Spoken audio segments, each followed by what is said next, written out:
विचित्र मूर्तिकार। जमुना नगर नाम का एक गांव था। उस गांव में भगवान दास नाम का एक बूढ़ा व्यक्ति रहा करता था। वो बूढ़ा व्यक्ति अपनी पत्नी सुमित्रा, बेटे किशन और पुत्री पुष्पा के साथ रहा करता था। भगवान दास वैसे तो एक मूर्तिकार था। वो अलग अलग भांति भांति मूर्तियां बनाकर बेचा करता। उसकी मूर्तियां बहुत ही सुंदर हुआ करती थी। लोग दूर दूर से उससे मूर्तियों की नक्काशी करवाने आया करते। भगवान दास बहुत ही मेहनती था, लेकिन वही कुछ कर्मों का नतीजा था कि उसका बेटा बहुत ही ज्यादा कामचोर था। भगवान दास उसे अक्सर समझाया करता, लेकिन उसे अपने पिता के काम में बिल्कुल भी रुचि नहीं थी। अपने पिता के समझाने पर भी वो उसके कामों में बिल्कुल मदद नहीं करता। किशन हमेशा ही कोई ना कोई बहाना बनाकर अपने पिता के कामों को टाल दिया करता।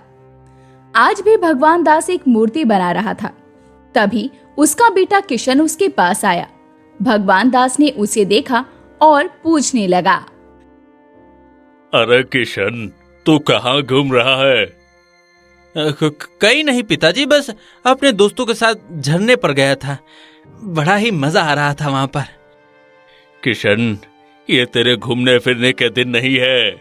कितनी बार तुझे समझाया है कि अब तुझे मुझसे मूर्तियां बनाना सीखना चाहिए। मैं भी तो बूढ़ा हो रहा हूँ, और फिर जीवन का क्या भरोसा। इससे पहले कि मुझे कुछ हो जाए, तुझे अपने पैरों पर खड़े हो जाना चाहिए। लेकिन तू है कि सुनता ही नहीं है। बस तेरा पूरा ध्यान दोस्तों के साथ घूमने फिरने में ही लगा रहता है। दूसरी तरफ अपनी बहन को देख, माँ के साथ घर के कामों में भी हाथ बटाती है और कभी कभी मेरी भी मदद किया कर देती है। क्या पिताजी, आप भी जब देखो जब पुष्पा की तारीफ और मेरी बुराई लेकर बैठ जाते हैं। अरे कह दिया ना आपसे कि मैं सीख लूंगा मूर्तियां बनाना। मूर्तियां बनाना कौन सा बड़ा काम है। किशन इस तरह से बेरुखी से बात कर कर अपने घर के अंदर चला जाता है। तो वहीं किशन की माँ उसे देखकर बोलती है, आ गया बेटा, कितनी देर से तेरे पिताजी तुझे पूछ रहे थे। चल खाना वाना खा ले और जाकर पिताजी की थोड़ी मदद करवा दे। वो कई देर से अकेले ही काम करने में लगे हुए हैं और तू कब से सिर्फ घूमने फिरने में ही अपना समय काट रहा है। ओहो माँ, बाहर पिताजी शुरू हो गए थे, अब तुम भी शुरू हो गई। मेरा तो घर आने का मन ही नहीं करता कभी कभी। माँ, क्या तुम भी भैया अभी आए हैं? पहले उन्हें खाना तो खा लेने दो। चलो भैया, मैंने आपके लिए खाना लगा दिया है। आज तो आपकी फेवरेट कटहल की सब्जी बनाई है मैंने। आपको कटहल की सब्जी बहुत पसंद है ना, इसलिए मैंने कल शाम को ही बाग से ताजा कटहल लाकर रख दिया था। एक तू ही तो है पुष्पा जो इस घर में मेरा ध्यान रखती है। भगवान दास ने अपने बेटे को कई बार समझाने की कोशिश की, लेकिन किशन ने हमेशा ही उसकी बातों को अनसुना कर दिया। ऐसे ही समय बीत रहा था। एक दिन की बात है। भगवान दास अपने घर के बाहर मूर्ति बना रहा था। तभी वहां गांव का साहूकार आता है और भगवान दास से कहने लगता है, अरे भाई भगवान दास, कैसा चल रहा है तुम्हारा मूर्तियां बनाने का काम? हाँ साहूकार जी, अच्छा चल रहा है।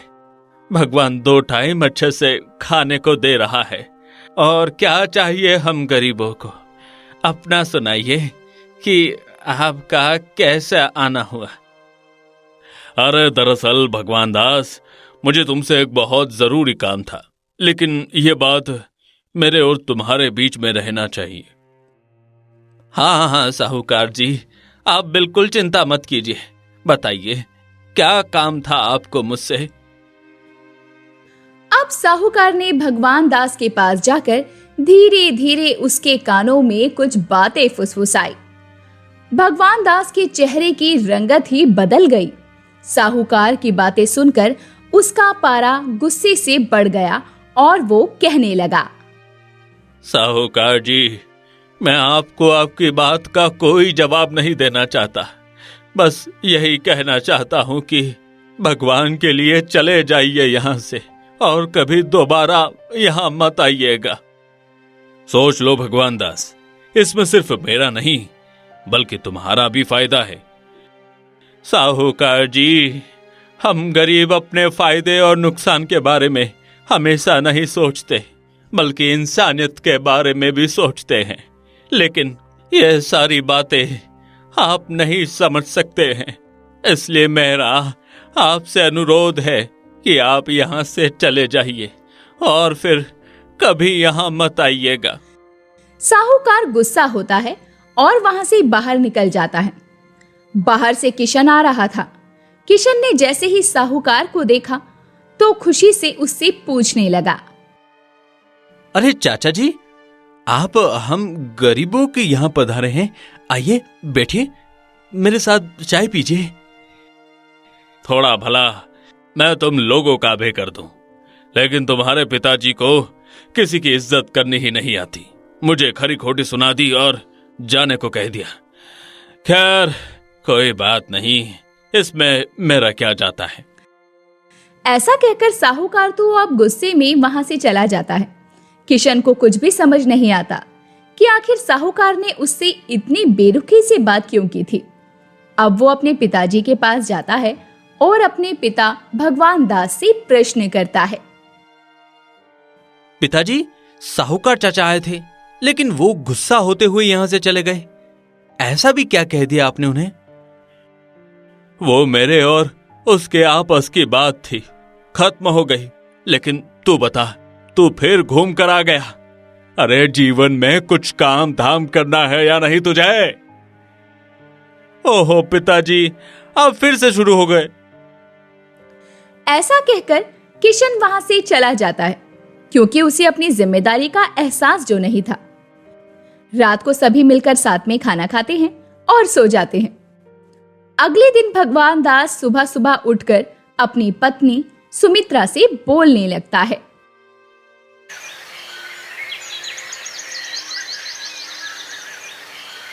सुमित्रा, मूर्तियां बनाने के लिए मिट्टी खत्म हो गई है। तुम्हारा लाडला तो कुछ करेगा ही नहीं। मैं ही जंगल जाकर कुछ मिट्टी लेकर आता हूं। ठीक है जी, आप चले जाइए। और रही बात किशन की, तो आप परेशान क्यों होते हैं? वो अभी बच्चा है, आज नहीं तो कल उसे अपनी जिम्मेदारियों का एहसास खुद ही हो जाएगा। आप भी तो पहले ऐसे ही थे, फिर अपने आप ही जिम्मेदारियां आने पर आपने सब कुछ संभाल लिया। वो भी धीरे धीरे आपका सारा काम संभाल लेगा। भगवान करे ऐसा ही हो सुमित्रा। मुझे तो किशन की बहुत चिंता होती है। भगवान दास मिट्टी लेने के लिए जंगल की ओर निकल पड़ता है। काफी देर हो चुकी थी। भगवान दास अभी तक घर नहीं लौटा था। सुमित्रा और पुष्पा को अब चिंता सताने लगी थी। तभी किशन घर आया तो सुमित्रा उससे कहने लगी, बेटा किशन, तेरे पिताजी सुबह जंगल से मिट्टी लेने के लिए निकले थे। दोपहर हो गई है, लेकिन अभी तक वो वापस नहीं आए। जंगल में तो कई जंगली जानवर भी होते हैं। मुझे उनकी चिंता सता रही है। रोज तो वो समय से घर आ जाते थे। माँ, पिताजी कोई बच्चे थोड़ी ना है। उनका कोई दोस्त मिल गया होगा या और कोई काम होगा, उन्हें आ जाएंगे। लेकिन भैया, इससे पहले पिताजी ने इतनी देरी कभी भी नहीं की है वापस आने में। अगर उनके दोस्त भी उन्हें रास्ते में टकराते थे तो भी वो सूरज ढलने से पहले घर लौट आते थे। ठीक है पुष्पा, थोड़ी देर और देख लेते हैं। अगर शाम तक पिताजी नहीं आए तो मैं जाकर उन्हें ढूंढ लूंगा। अब तो खुश। और देखते ही देखते शाम हो गई, लेकिन भगवान दास वापस नहीं आया। किशन उसे जंगल की तरफ ढूंढने के लिए निकल गया। किशन ने अब भगवान दास को आसपास बहुत ढूंढा और जंगल में इधर उधर अपने पिता के नाम की आवाजें लगाई। पिताजी, पिताजी, पिताजी। लेकिन किशन के पिताजी उसको कहीं भी नहीं मिले।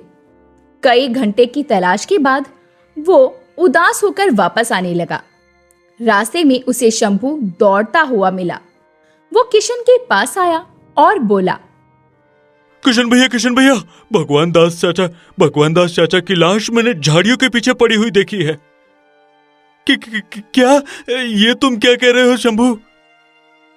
किशन ने जल्दी से शंभू के साथ झाड़ियों के पीछे जाकर देखा तो सचमुच वहां भगवान दास का शव पड़ा था। किशन ये देखकर हक्का बक्का रह गया। उसके घर की नींव उसके पिताजी का शव इस तरह पड़ा हुआ था। उसने अपने पिता के शव को अपने कंधों पर उठाया और गांव में लेकर आ गया। तब तक गांव वाले भी वहां पर जमा हो गए।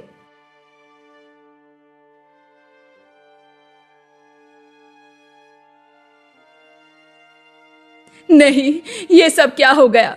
सुबह तक तो ये बिल्कुल ठीक थे, फिर अचानक इन्हें क्या हो गया? किशन, तू बोल ना अपने पिताजी को कि वो उठ जाएं। तभी एक गांव वाला बोला, उनके गले में तो रस्सी के निशान हैं।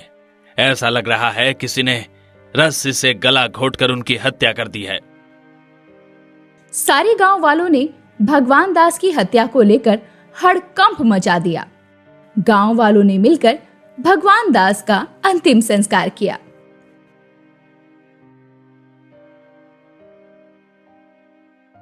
उनके अंतिम संस्कार को लगभग 2 दिन बीत चुके थे। किशन अब मायूस रहा करता। वो ना बाहर जाता, ना किसी से मिलता, ना ठीक से खाता पीता। एक दिन किशन अपने कमरे में सो रहा था। तभी उसे सपने में एक मूर्ति बनती हुई नजर आती है। मूर्ति किसी सुंदर स्त्री की थी। किशन ये देखकर हैरत से उठ बैठा और कहने लगा, ये क्या? मुझे ये सपना देखकर इतनी घबराहट क्यों हो रही थी? वो मूर्ति कौन बना रहा था? कितनी सुंदर मूर्ति थी वो। किशन पानी पीता है और फिर से सो जाता है।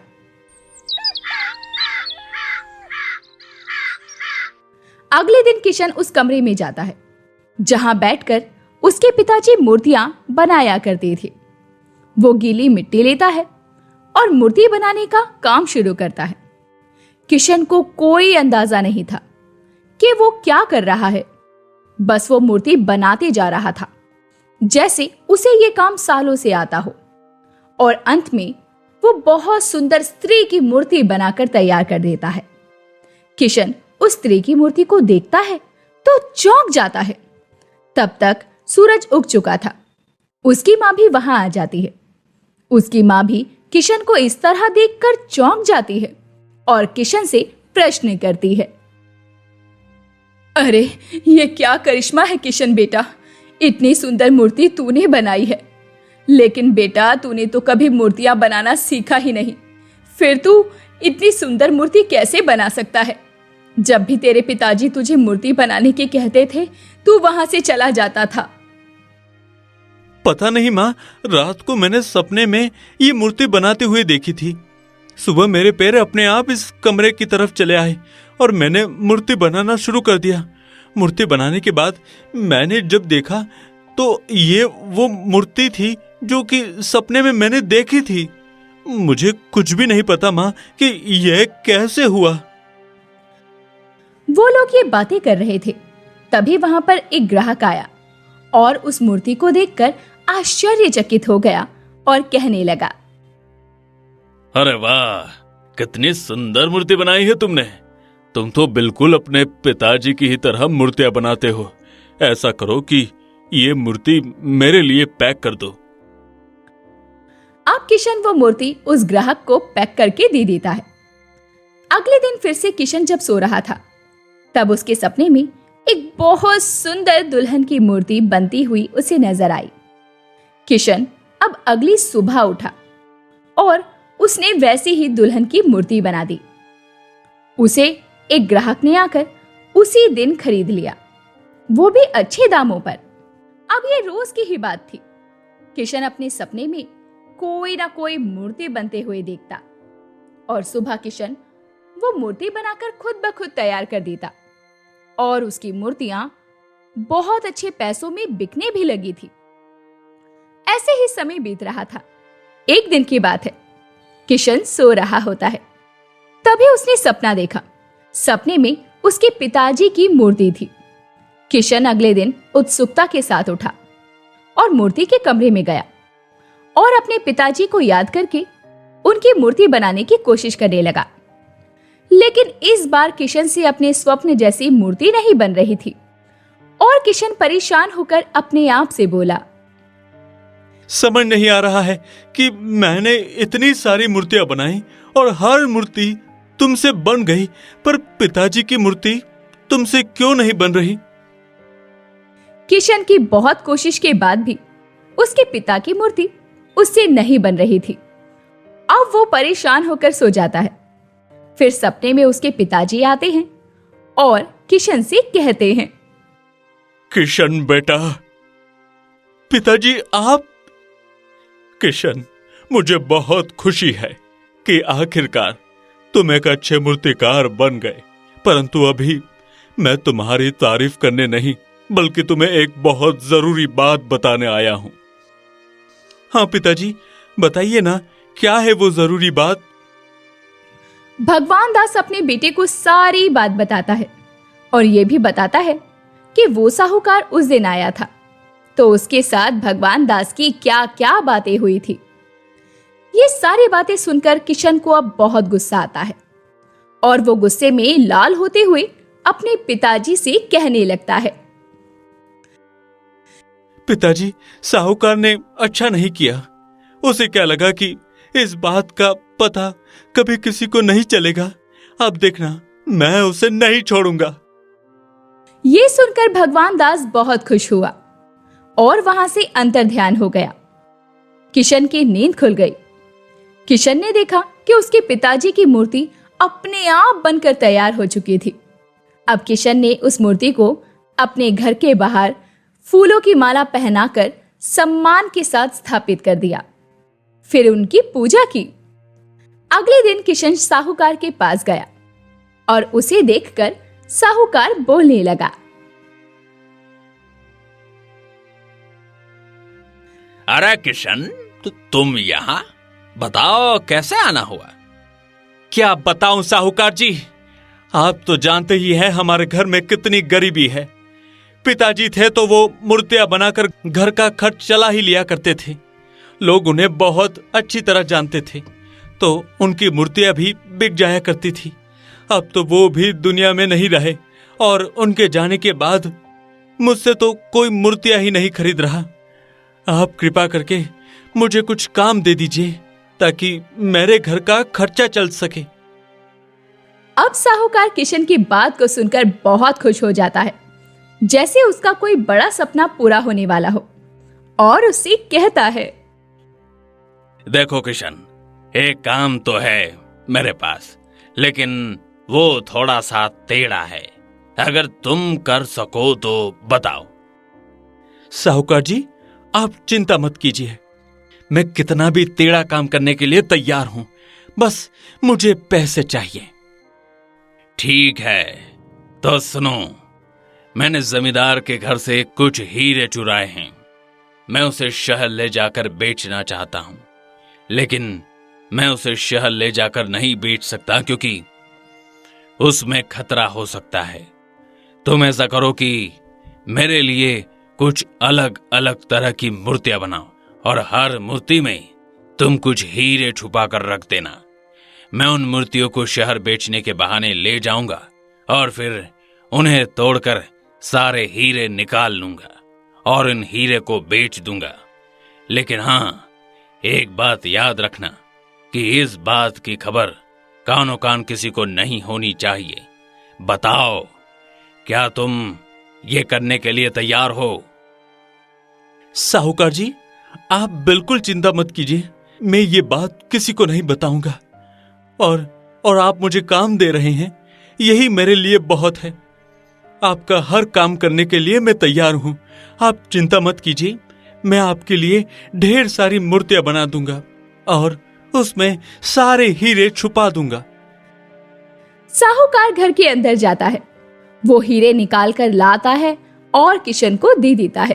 किशन एक रहस्यमय अंदाज में मुस्कुराता है और मन ही मन सोचने लगता है, यही तो मैं चाहता था साहूकार, और जैसे मैंने सोचा था बिल्कुल वैसा ही हो रहा है। तू मेरे जाल में फंस गया।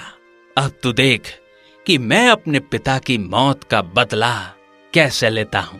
मुझे पिताजी ने बताया, बेटा, तुझे याद है ना कि उस दिन साहूकार मेरे पास आया। उसने मुझसे कहा कि जमींदार के घर के चुराए हीरे मैं अपनी मूर्तियों में भरकर उसे दे दूं ताकि वो शहर ले जाकर बेच सके।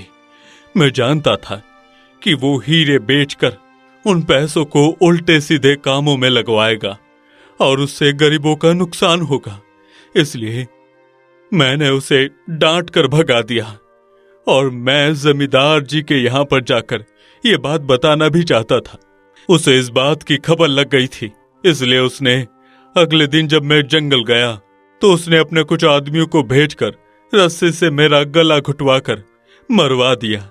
किशन, मेरी आत्मा को मुक्ति तभी मिलेगी जब उसका भांडा पूरे गांव वालों के सामने फूट जाएगा।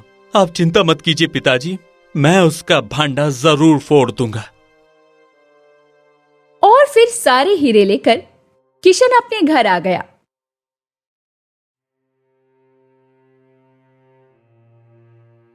वो सारे हीरे अपनी मूर्ति वाले कमरे में उसने छुपा कर रख दिए। लेकिन ये करते हुए उसकी माँ ने उसे देख लिया और वो कहने लगी, ये क्या है बेटा, इतने सारे हीरे कहां से लेकर आ गया है तू? कहीं तूने चोरी तो नहीं की ना? देख मेरे बच्चे, तेरे पिता ने हमेशा मेहनत से कमा कर खाया है और तू भी अब मूर्ति बनाना सीख गया है। ऐसा कोई काम मत करियो कि जिससे तेरे पिता और हमारे परिवार की इज्जत पर मिट्टी फिर जाए। कैसी बात कर रही हो माँ? तुम्हारा बेटा कामचोर हो सकता है लेकिन चोर नहीं हो सकता। ये साहूकार के हीरे हैं, उन्हें मूर्तियों में रखने के लिए कहा है और इसके पीछे और भी बहुत गहरा राज है। उसके बाद किशन अपनी माँ को सारी बातें बताता है और कहता है, मुझ पर भरोसा रखो माँ, मैं अपने पिताजी की मौत का बदला अवश्य लूंगा। ऐसा कहकर किशन अपने काम पर लग जाता है। अब वो अलग अलग तरह की मूर्तियां बनाता है। उसने एक शेर की मूर्ति बनाई, एक भालू की, एक बंदर की, एक चीते की और कुछ आदमियों की भी मूर्ति बनाई। लेकिन उसने हीरे किसी भी मूर्ति में नहीं डाले। अगले दिन जब साहूकार आया तो किशन उससे बोलने लगा, आइए आइए साहूकार जी, देखिए जैसा कि आपने कहा था मैंने अलग अलग तरह की सारी मूर्तियां बनाकर तैयार कर दी हैं। हाँ किशन, मूर्तियां तो तुमने बहुत अच्छी बनाई है, लेकिन इनमें हीरे रखें या नहीं? अरे अरे साहूकार जी, आप चिंता मत कीजिए, मैंने हर मूर्ति में हीरे छुपा कर रख दिए हैं। आप निश्चिंत होकर इन्हें ले जाइए। अब साहूकार ने अपने आदमियों से कहकर मूर्तियों को अपनी गाड़ी में रखवा लिया और शहर की तरफ निकल पड़ा। साहूकार मन ही मन बहुत उत्साहित था। वो उन मूर्तियों को शहर ले जाकर फोड़ देगा और उसमें से हीरे निकालकर बेच देगा। रास्ते में जंगल पड़ता है। साहूकार को बहुत तीव्र प्यास लगी। एक जगह पर वो पानी पीने के लिए रुक गया। उसने पानी पिया, फिर अपनी मूर्तियों को देखा और अपने आप से बोलने लगा, मैंने गांव तो पार कर लिया है।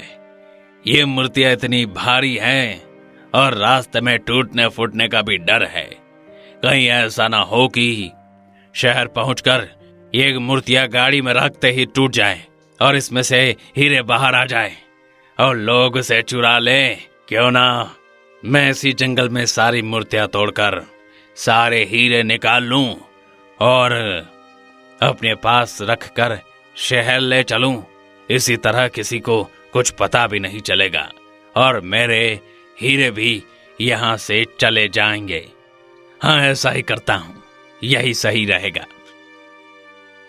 यही सोचकर बस उस साहूकार ने उन मूर्तियों को तोड़ने के लिए उनसे कपड़ा हटाया। लेकिन जैसे ही साहूकार ने मूर्तियों के ऊपर से कपड़ा हटाया, वो सारी मूर्तियां जिंदा हो गई। साहूकार ये देखकर हैरान हो गया और घबराहट में चिल्लाने लगा, ये क्या? ये तो मूर्तियां थी, ये मूर्तियां जिंदा कैसे हो गई? आखिर ये सब क्या हो रहा है? तब तक सारी मूर्तियों ने साहूकार पर हमला बोल दिया। साहूकार अपनी जान बचाकर वहां से दौड़ा। वो सारी जिंदा मूर्तियां उसका पीछा करने लगी। साहूकार भागते भागते जमींदार के घर पर आ गया। जमींदार जी मुझसे बहुत बड़ी गलती हो गई। भगवान के लिए मुझे माफ कर दीजिए और मेरी जान बचा लीजिए। क्या बात है साहूकार, तुम इतना घबराए हुए क्यों हो? मुझे बताओ तो सही कि आखिर बात क्या है। मैं सब बताता हूँ आपको। ऐसा कहकर साहूकार जमींदार को सारी बातें विस्तार से बता देता है। ये सुनकर जमींदार कहता है, तुम इतना नीचे गिर सकते हो मेरे हीरो के लिए? मैंने कभी सोचा भी नहीं था। मैंने तुम पर हमेशा भरोसा किया, फिर भी तुमने मेरे भरोसे का विश्वासघात किया। और यदि तुमने सिर्फ मेरे हीरे चुराए होते तो शायद मैं तुम्हें माफ भी कर देता, लेकिन तुमने तो उन हीरो के लिए भगवान दास जैसे सच्चे ईमानदार मूर्तिकार की जान तक ले ली। तुम माफी के लायक नहीं हो साहूकार। तब तक किशन भी वहां पहुंच चुका था और ये सारी बातें वो सुन लेता है। किशन जमींदार के पास वो हीरे लेकर जाता है और उसे देते हुए कहता है, जमींदार जी, मेरे पिताजी तो अब वापस नहीं आ सकते, परंतु आज सारी बातें आपके सामने लाकर मैंने अपने पिताजी की मौत का बदला ले लिया है। वो यही चाहते थे कि उनके कातिल को सजा मिले, और ये रहे आपके हीरे, इसे रख लीजिए।